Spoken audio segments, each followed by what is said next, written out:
RFC sports fans, we're here with the royalty of RFC, Joe Valdez and Anthony Gonzalez, the men behind the men that get in the cage. Joe Valdez, we have a killer card coming up here in July. We have Vince McGinnis versus Ladarius Jackson and Sean Hollis versus Chris Baton. These two co-main events are going to be fireworks, sir.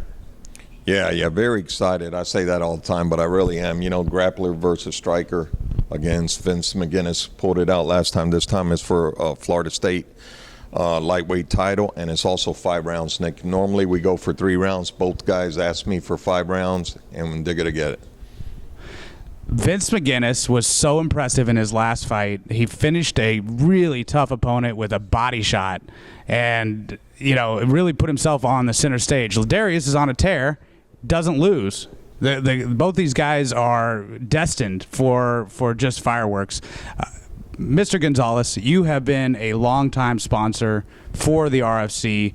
Tell us what it means to be a part of the RFC. Well, as a MMA fan, we are so lucky in this area to have the hotbed of talent that we have here. I mean, we have UFC fighters all the way down to amateur fighters, and you just keep seeing more and more younger guys coming up through the ranks. It's just amazing, and it's an honor for my firm to be associated not only with the RFC and various amateur events such as Rouse World Class Fight League, because you get to see these guys coming up, and it's just amazing. It's like one more, the next one's just keep coming up the ranks.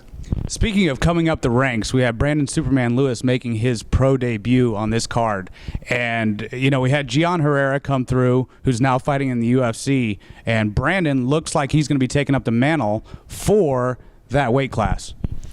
Yeah, Nick, it's ironic. You get Gian just makes it in the UFC, and I've been hearing about Brandon since he's been a baby. This kid that's grappling, 13 years old, but I got to see it happen down the road. I hear about this all the time, and then once they hit the amateurs, some of them don't even make it through the amateurs. This kid stood out in the amateurs, and now we signed him, and he's looking to take over the flyweight division. A lot of talk about this kid.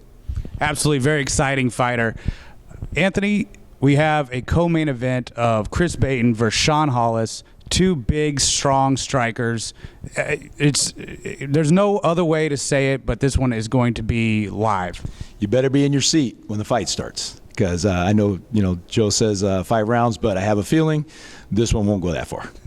1 round is the prediction from Anthony. Joe, how do you see that one going down? Another one, don't blink. These guys are 2 strikers. I'm known Chris for 10, 15 years, Sean a long time too, and they're both always begging for strikers. They're both coming off of losses. Both these guys need to win this. Whoever doesn't win should go pursue another career. Well, there you have it. I don't think a gauntlet could be thrown down any more than that right there. RFC is going to be ridiculously hot. Stay tuned. Burton Gonzalez is your sponsor. Tower Radiology also coming in with your sponsorships. And RFC always putting on the best fights of the year. Looking forward to it. We'll see you guys in the cage.